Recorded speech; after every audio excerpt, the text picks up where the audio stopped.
Welcome to the overview of the nursing program, part 1, the application process. My name is Jennifer Migliozzi.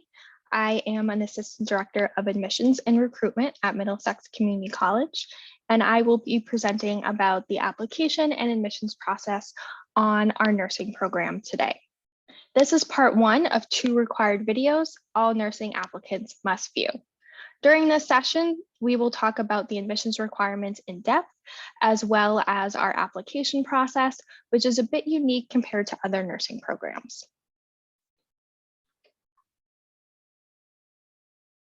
Before we begin, I'd like to give some information about our nursing program to make sure that this is the right program for you. So our program is a registered nurse program. That means after you complete the Associate of Science in Nursing with us, you will sit to take the NCLEX to become a registered nurse, most commonly known as the RN. We offer 2 different programs, a day program and a part-time evening weekend program. These programs cover the same curriculum, but the format of each program is a little different. So our day program is a full-time program and is approximately a 40-hour week commitment for nursing classes, labs, and clinicals. These classes, labs, and clinicals are scheduled Monday through Friday. The timing each semester will vary, but keep in mind that that 40-hour week commitment will remain consistent. The 40-hour week refers to only your major nursing classes, labs, and clinicals, and does not include general education's requirements. So if you have additional classes to complete on top of your nursing classes, that time commitment could increase. The day program is for someone who can make the nursing program their main priority. If you don't feel like you are that person, whether you have other commitments that relate to family, maybe you have a job that requires a 40-hour week commitment, then you may consider doing our part-time evening weekend program. As I said previously, both programs cover the same curriculum, but the time commitment is a bit different in the scheduling as well. The part-time evening weekend program is a 20-hour week commitment, so it's about half the time as the day program. Classes and labs for this program meet about 2 weeknights, typically starting around 5:30, and clinicals are scheduled usually for 1 to 2 weekend days, depending on the availability of our clinical sites. Our nursing program is a selective program, so that means that there are specific requirements that you need to meet to be accepted into the program. Previously, if you're a little familiar with our program, we had a PDF and paper application. We have eliminated that application and are phasing into a new online application. So students no longer need to submit multiple documents to apply to the program. Instead, you would fill out the online application, submit that you have completed the different requirements that we're going to discuss very shortly, and you will then have your application reviewed in our online portal. So the application process we're hoping will be a lot easier for students because instead of trying to gather a bunch of documents, you'll simply create an account with our online application portal. You'll sign in, fill out the application, like I said, answer those admissions questions, and submit that application. If you have questions about the new online application, I do recommend viewing one of the videos that we have posted on the nursing admissions webpage about how to fill out that application. Keep in mind that while we have changed the format of the application, our program remains to be a rolling admission program. What that means is you are not applying to start in a specific semester of the program, you are applying to be placed on the wait list. So keep in mind that as rolling admissions, we are always accepting applications and there is no hard deadline. But you're not applying to start in a specific semester of the program the same way you would for a dental hygiene program or our business program. You're simply applying to be placed on the wait list. Students are ranked on this wait list by the date that they have completed their application and met all admissions requirements. This is the same order that they are accepted into the program. So, for example, if you're someone who has a 2.7 GPA and you completed your application in April 2021, And let's say you have a friend who has a 4.0 GPA and they submitted their application in July 2021. Well, the person who submitted their application in April 2021 will be accepted off the wait list first because they are ranked higher on the wait list because they completed their application earlier. So we do not rank students by GPA, by T-score, or any other requirements. So keep that in mind. The earlier you submit that completed application, completed meaning you've met all admissions requirements, the earlier you are able to be accepted into the program. Now we're going to talk about the admissions requirements that you need to meet to get on that wait list. So the first thing we're going to talk about are the admissions class prerequisites.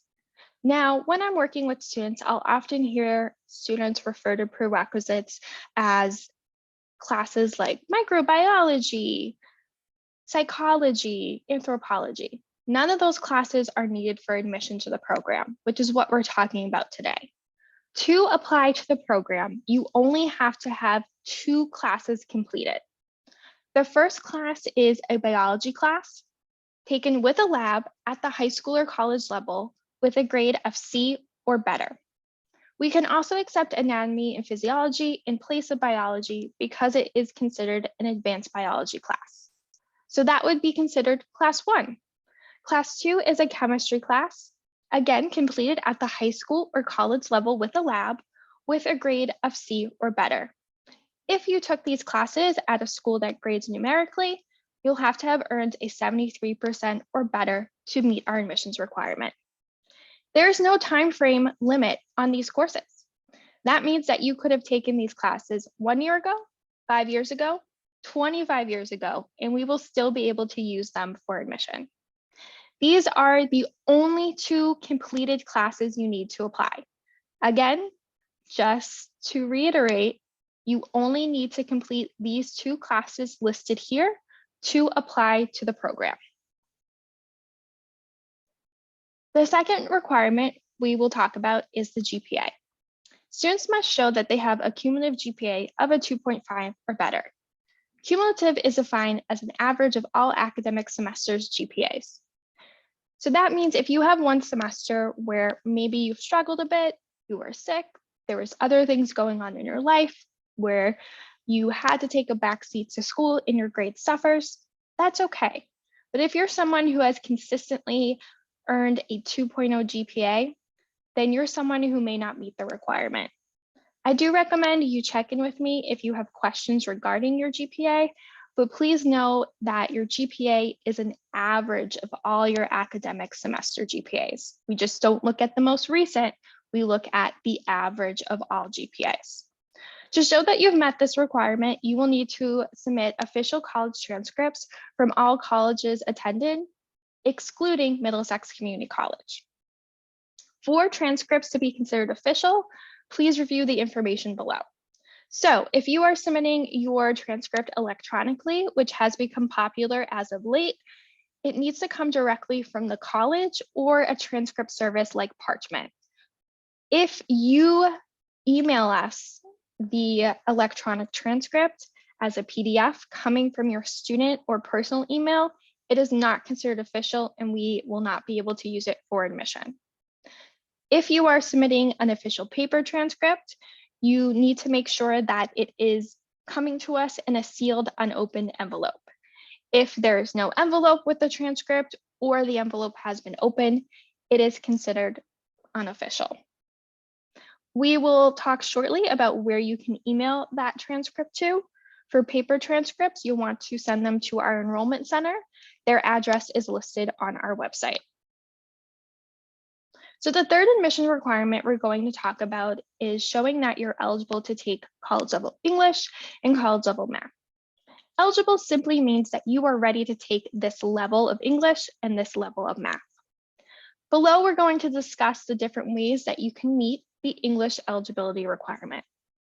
So if you graduated high school within the past 10 years, you earned a GPA of 2.7 or better, then you show us you're ready to take English 101 and would have met the requirement. If you don't have that GPA, but you took a standardized test within the last 3 years, you may meet the requirement. a verbal score on the SAT of 500, and an ACT score of 22 or better is needed for you to meet the requirement. Let's say you didn't graduate from high school, but earned a high set or GED. Depending on how you scored on either of these certifications, you could meet the requirement. Keep in mind that you have to prove that you scored a 15 on the high set or better and a 165 on the GED or better within the last 3 years. Finally, if you are currently enrolled in a college level English class or previously took a college level English class, you would meet the requirement. Now let's talk about math. The math eligibility is for you to show that you're ready to take MAT 177, which is statistics here at Middlesex. Some of this information will look similar to what we discussed for English, but some of the years are a little different. So please make sure you do pay attention. If you graduated from high school within the last 3 years and earned a GPA of 2.7 or better, you would meet this math requirement. If you earned a 600 on the SAT for math or earned an ACT score of 22 or better within the last 3 years, you would meet this requirement. If you are someone who completed our Prep for College math program, you may have met this requirement depending on what level you completed.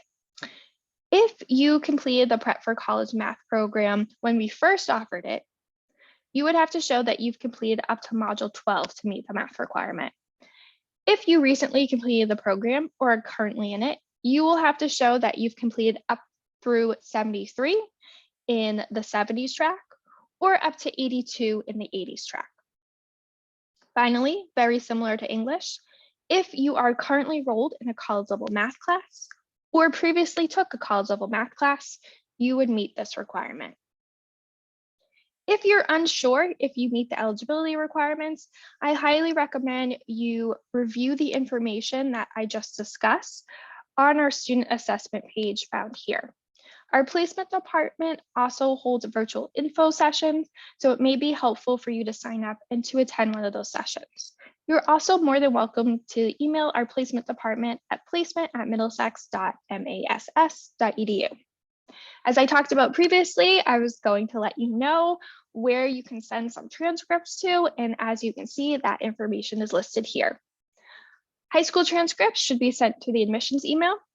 College transcripts should be sent to the registrar's email, and official scores, so that would be for ACT, SAT, GED, or high set, all of that can be emailed to our placement department. Now let's talk about the TEAS requirement. We will be going into depth with the TEAS requirement. We'll be speaking about what the requirement is, how you can meet the requirement, approved testing sites, as well as how to prepare for TEAS. So as I said, we will be going into a lot of detail with this requirement. I may recommend that you bookmark where we are in the session so you can refer back to this information for when you are ready to take the TEAS. So all students applying to the nursing program need to pass the TEAS for nursing. There is another TEAS exam out there called the TEAS for Allied Health. We unfortunately cannot accept that exam. The TEAS is going to test you on 4 different areas: English language, English reading, math, and science. Students need to show that they earned an overall score, often called your total adjusted individual score, of a 62% or better. 62 is considered proficient. Students can take the TEAS up to 2 times in a calendar year, at least 45 days in between testing dates. So for example, you could take the TEAS twice in the year 2021, 45 days apart. So to get a little more specific, let's say you took the TEAS on June 1st and you didn't pass it in 2021. And then you retook it on October 1st, 2021, and you did pass it. Wonderful. We can use your October 1st date because you waited 45 days before retaking the exam. Now, let's say again, in a different scenario, you took the TEAS on June 1st, 2021, and then you retook it on June 15th, 2021. Even if you earned the needed score, we would not be able to accept that June 15th exam because you did not wait the 45 days before you retook the exam. So please make sure that when you are taking the exam, if you need to take it twice, please make sure you're counting 45 days in between your testing dates. One of the biggest questions I get in regards to TEAS is how can I register? Oftentimes students are calling the admissions department thinking that TEAS registration is through us. Registration for TEAS is only through atitesting.com. ATI is the service and company that offers TEAS, and you can only register through their site. You will need to create an account with ATI to register for the exam. I do recommend that you make note of your login information for ATI. You may need to show this information when you do go ahead and take the exam. You will need that information if you need to schedule another exam, and you'll also need that information to send your scores to us. Again, you can only register for the TEAS through the atitesting.com account. There is a video on this page which shows you how to access ATI as well as how to register for the exam. So if you have further questions about navigating their website, I highly recommend you view those videos. Additionally, before you take the exam, please review the TEAS testing FAQs information webpage, which is linked on this nursing admissions webpage, where I hope you found this video. These FAQs are discussed during this video today, but sometimes it's just easier to review the information all in one spot. So I do recommend that you bookmark that webpage as a good reference for you when preparing for the TEAS. So let's say you are ready to take the TEAS. Where can you take it? So obviously you can take the exam with us at Middlesex Community College. We are currently offering the exam on our Bedford campus. And you can also take the exam at any Massachusetts public community college, state university, or UMass campus. To check to see if the school you're interested in taking the exam at is part of the Massachusetts Public State Commonwealth system, you can click on the directory from the Mass Transfer website at this link. This link is also available on that TEAS testing FAQ information webpage. Some of the popular sites for our students to take the exam that are part of the Massachusetts public state system include Northern Essex Community College, North Shore Community College, and Salem State University. We can also accept scores taken at bonds training and testing, PSI testing centers, as well as exams taken online in the comfort of your own home with ATI. So if you decide to go that route and take it online, you will just want to make sure that you sign up for the remote option with ATI. This exam will be proctored by ATI, and you will have to download an extension to your computer for it to be proctored. There is information on the nursing admissions webpage about how you can register for this online option and to download that extension. You also get information about that when you register for that option with ATI. Now, the TEAS does have a cost to it. Depending on where you take the exam, the cost could be anywhere between $102 to $121. Currently, the cost at Middlesex is $106. Keep in mind that there is no way that I can access your TEAS scores. So there's no special database where I'm able to see, yes, Sally Smith scored a 76 on the TEAS. You will need to send your official score transcript to us to meet the TEAS requirement. So please keep that in mind. This is a step that students often forget and can hold up their application review. We cannot accept score reports that a student sends us the same way we can't accept transcripts that a student sends us. Those score reports for the TEAS that you get when you complete the exam are considered unofficial. For you to officially meet the TEAS requirement, you must submit official score transcript directly from ATI. Currently, the transcript cost to send that to us is $27. Students who take the TEAS at Middlesex have their scores automatically added to their student file, and so they do not need to send us that score transcript. Now, we just spoke about where we do accept TEAS scores from. I just want to be clear about where we cannot accept TEAS scores from. So we cannot accept any scores taken at private Massachusetts colleges, from any technical high schools in and out of state. We cannot accept scores taken from any out-of-state colleges. Even if they're a public school, we cannot accept them if they are out of the state of Massachusetts. And then finally, we cannot accept scores from Quincy College. Now you may be asking, this all looks good. I feel like I know how to take the TEAS, but how do I prepare for it? So there are a few different ways that you can prepare. Please keep in mind that each student finds success with the TEAS differently.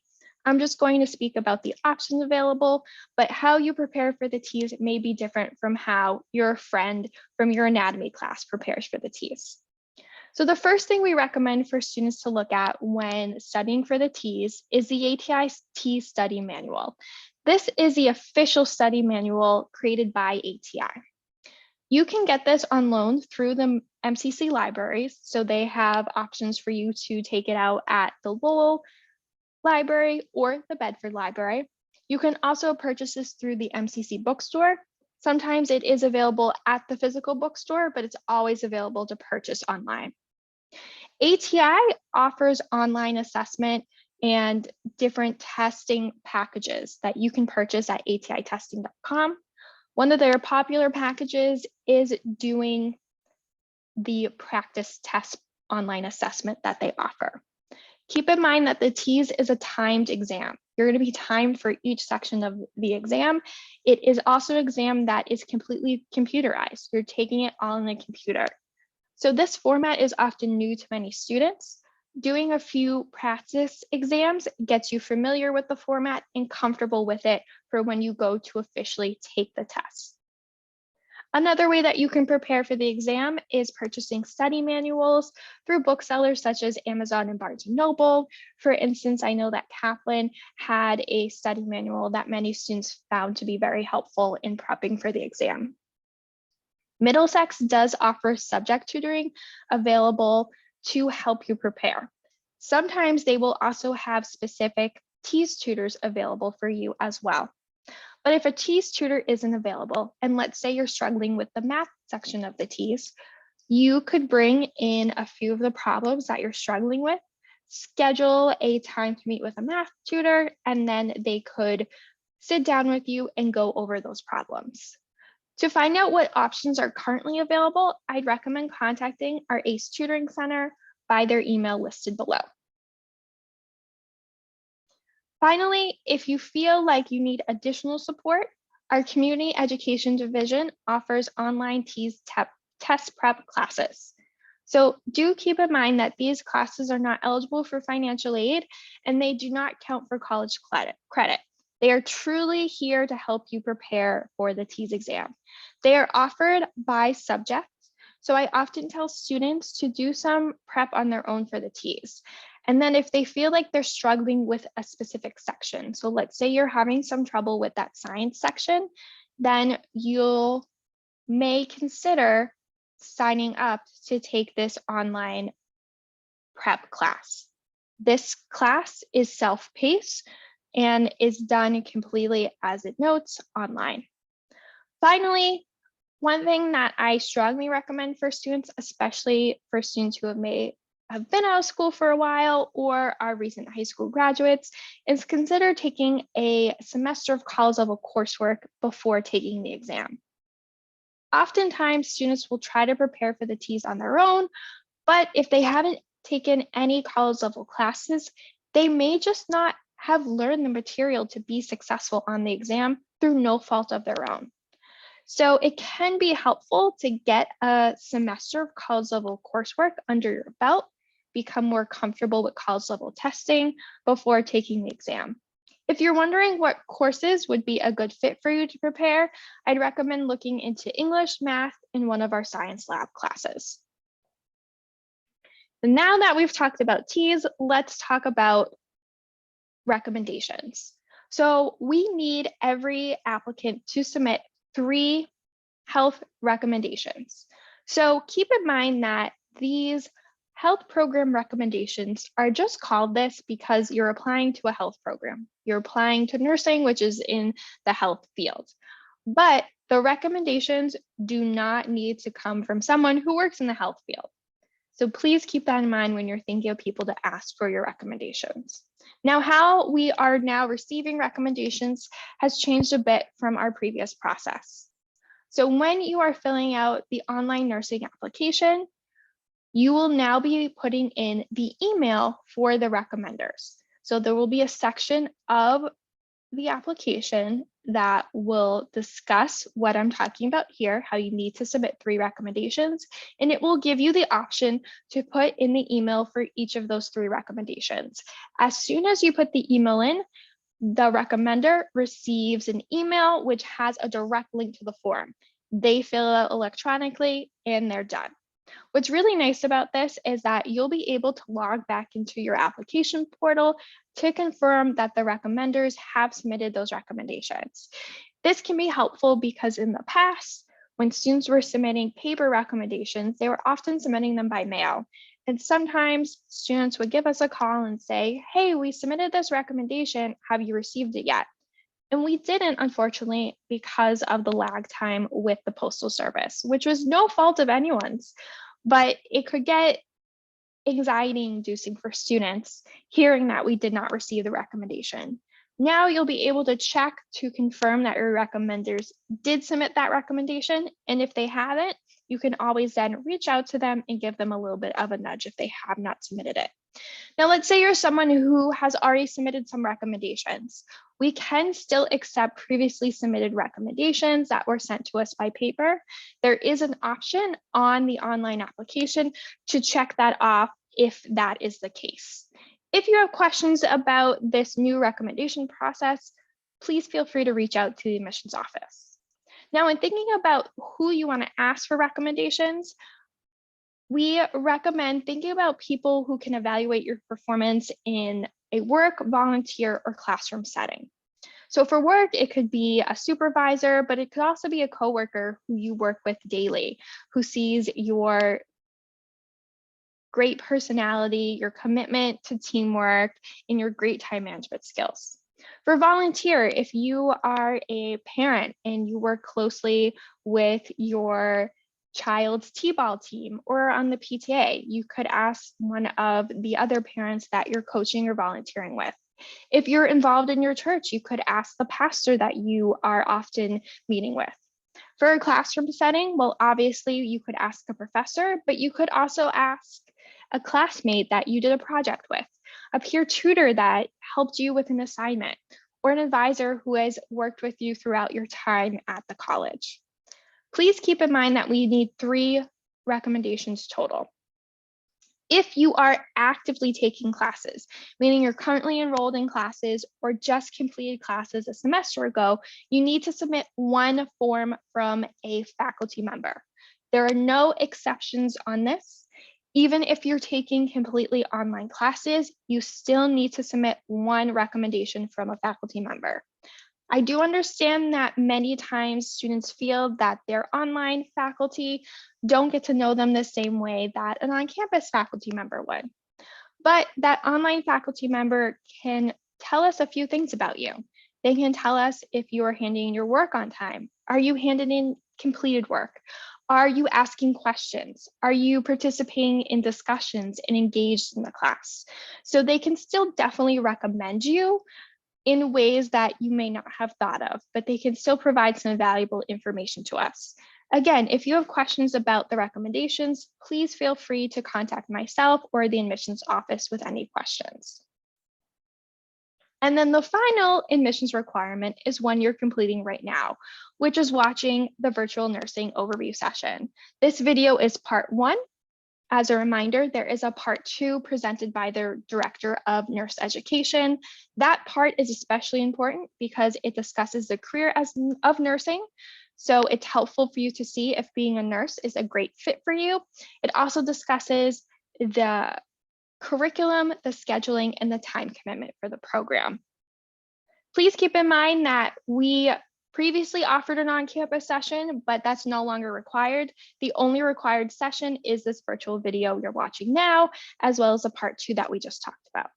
When you are completing your online application, you will just want to put the date that you finished watching both sessions on your application to show that you've met the requirement. Now, I know in the beginning of this, we did discuss the admissions process, but I do just want to go over it again to make sure we have a clear understanding of the process. So as a reminder, you are not applying to start in a specific semester for our nursing program. You are applying to be placed on our wait list. All students who meet the minimum requirements that we just discussed today are considered qualified students, and they are all placed on our wait list. All qualified students are guaranteed a start in our program. But because of the volume of qualified applicants, and therefore because of the length of the wait list, there is a wait time before students are admitted off that wait list into the nursing program. Wait time does vary. I do recommend checking in directly with myself to see what the approximate wait time is. Please note that you are accepted. When you are accepted, it's approximately 1 semester before you start classes and clinicals. We like to give you at least 1 semester to complete the additional things you need to complete to get ready for classes and clinicals. So these additional requirements include submitting health records and immunization forms. It includes passing a drug screening, as well as completing a core story and CPR certification. Finally, please note that all of our acceptance letters are now sent out electronically via email. So do make sure that when you are applying to the program, you are using an email that you will be checking, because the email that you use to submit your application is typically the email we will be sending out those electronic acceptance letters to. Now, as we said previously, this is just a summary of all the information that we talked about, but you want to make sure that you're submitting your application when you have met all the requirements. So you don't want to submit a nursing application today if you haven't taken biology or chemistry yet. You want to wait until you've met those requirements and then quickly fill out that application and get yourself on the wait list. I do want to speak about the residency requirement listed here in red. One thing to note is, as a Massachusetts community college, we are here to serve the state of Massachusetts and the Massachusetts community. For that reason, non-Massachusetts residents will be admitted on a space available basis. So we often get students, because we're so close to the New Hampshire border, who live in New Hampshire and are applying to our program. Please note that you may have a longer wait time than students from Massachusetts, because we always have to give priority to a student from Massachusetts over a student from out of state. What I will say for New Hampshire residents is that for our part-time evening weekend program, in the past few years, we have been able to admit some students into that program who were New Hampshire residents or out-of-state residents, because the volume of applicants for that program is not as large as it is for the day program. So if you are an out-of-state resident and you're looking to apply to our program, I strongly recommend you consider applying to our part-time evening weekend program. Keep in mind that all students will be notified when your application is reviewed and when you have been placed on the wait list. Note that it's not immediate reviewal. You will not submit your application on a Wednesday and get a response that it has been reviewed on Thursday or Friday. Usually it's about a month's wait, and that's to make sure that all additional application materials have been submitted. So that would include those recommendations, but it also includes any transcripts or test scores that you need to send to us. Sometimes the processing of those or just the mailing of them can take a few weeks. So we like to give you at least a month before doing a full review. If you feel like it's been, a few months, you haven't heard anything from us, do not hesitate to reach out by email. You will, though, get a response once your application is submitting, just thanking you for submitting your application. And you can log into your portal to make sure that the full application has been submitted.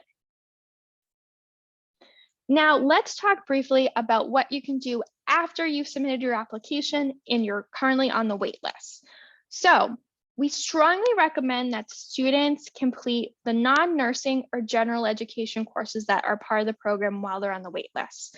As we talked about, the nursing program is a pretty hefty time commitment, whether you're doing the day program or the part-time evening weekend program.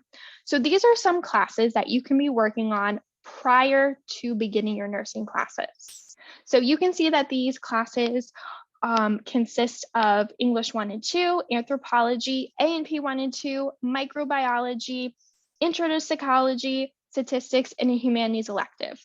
For the humanities elective, we recommend ethics and society, but we could accept an English lit course, a language course, a theater course, a religion course, philosophy. So you have a lot of options about what can fulfill the humanities elective. The courses listed here are also the courses that you can transfer in credit for. We can't transfer in credit for any core nursing class. For example, we can't accept credit for the fundamentals of nursing, but you could transfer credit in for any of the classes listed here. Finally, these classes do not need to be completed before submitting your application. Having these classes done or not does not impact your spot on the wait list. You are focusing on these classes only after you have gotten yourself on the wait list. If you have questions about this, please email me or the admissions office. Now, here's some important information about those science lab classes that are non-nursing classes or gen eds in the program. So for anatomy and physiology 1, anatomy and physiology 2, and microbiology, they need to be completed within 5 years of when you start the program with a C or better to count towards your nursing degree. So keep that in mind. These classes need to meet the grade requirement in the 5-year time limit only to count for your nursing degree, which means to count towards your graduation. If you took an anatomy and physiology class that is older than 5 years, you can use that to meet the admissions requirement to get on the wait list. So there's two different things. There's a class that you can use to apply to the program, and there's a class that you can use to graduate from the program. To apply, there is no time frame. Like I said in the first admission slide, if you took anatomy and physiology a year ago, 5 years ago, 15, 25 years ago, we can use that to count towards admission. But to graduate from your nursing degree, you have to have a recent A&P 1, A&P 2, and microbiology class. It needs to be completed within 5 years from when you start the program with a C or better. If you previously took anatomy and physiology and they're more than 5 years old, or you complete an LPN program, you do have the option to take the National League for Nursing A&P Challenge exam. I highly recommend that you reach out to me if you're interested in that option so I can give you additional information to see if it's going to be a good fit for you. And then another thing that you can do if you've done most of those classes previously listed is get some good work and employment experience in the healthcare industry while you're on the wait list. So many times we have students applying who have a varied career background who will bring good skills to the nursing program, but they've never worked in a healthcare environment, which can be very different from any other job. So it can be good for you to make sure that you like the healthcare field before starting the program. So some advantages of seeking employment in the healthcare industry before beginning the program is to see if you like caring for patients and working with people day in and day out. You gain some good experience that you can bring when you begin the program, and it may help you with employment after you finish the program. So let's say you start as, a patient care tech at a hospital. When they have openings for nurses, once you graduate, you could potentially be promoted. Additionally, many times, if you work at a hospital or a medical office, they may help pay for you to advance your degree. So they may help pay for your ASN, your degree with us, but they could also help pay for you to get your bachelor's degree later on.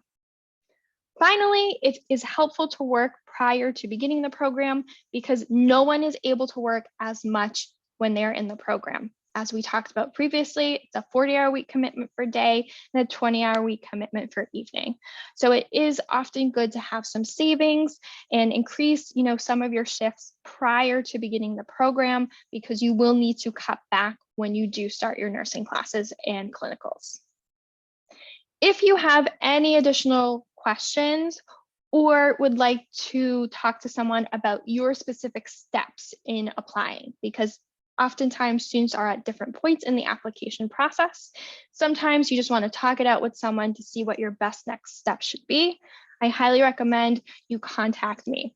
You can either shoot me an email or give me a phone call. If I don't answer by phone, please leave a message. I try to get back to all voicemails within 48 hours. And I am available to schedule a personal meeting with you. Currently, I'm meeting with students in person. I'm based on the Lowell campus in the Cowan Center, so that's where we would be meeting. Or I can meet with you virtually, either by phone or over Zoom. So you are welcome to contact me directly to schedule an appointment, or you can call our 1-800 number to do so. Thank you so much for staying with me throughout this whole presentation and for your interest in Middlesex Community College nursing program.